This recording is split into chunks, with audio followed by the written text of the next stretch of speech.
Hello and welcome to a short demonstration of our damage classification app. Here in this app, we're based on this paper here, where we want to classify damage in dual-phase steels.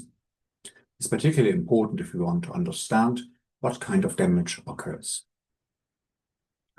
The paper gives more details, but here we just want to show how a simple Gradio app works and how we can use this with a simple web interface. Please note that this is a free version hosted on Huggingface, so we only have a very simple CPU in the background and no graphics card that we would normally use for deep learning-based approaches. On the plus side, this means that this version is free and you can always use it. On the downside, it means you cannot really process large amounts of data. If you want, of course, you can download the repository. So what we did is we trained two neural networks to classify types of damage that occur in dual-phase steels. The first network identifies inclusions that are mainly related to the production process, and you can see some examples here. And the second network is then focused on ductile damage. So, for example, on cracking of martens and islands in the softer ferrite phase, or decohesions between the phases. We can upload an image here.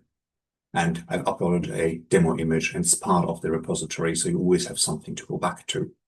And in the first step, we need to set a few parameters. The threshold here is used to seed the clustering algorithm, so we can vary how damaged sites can be found. Note that when the electron beam hits the sample, the damage site always appears as black holes, because this is where the electron beam gets trapped. So by setting the threshold, we can vary how sensitive the clustering process behind this is. And this clustering process then finds damage site candidates that are passed on first to the inclusion network, and we can set a threshold, what should be identified as inclusion, and to the damage model for the ductile damage. And then we can run the classification. As I said, we only have a CPU in this free version, so it'll take a few seconds, and we can only process a few damage sites with this. So what you can then get is the same image, but now you can have the output of the neural networks, where we have the inclusions, for example, and the martens island cracking and the other damage sites. We've also included shadows. These are an imaging artifact because once you prepare the sample, there is a slight topology, which means that depending on how the electron beam hits the sample, the occurring image from that may mimic a damaged site.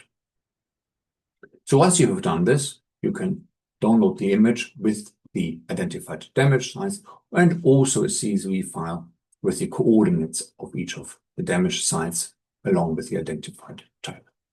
I hope you find this useful. Please let us know if you have any questions. Thank you very much for your attention.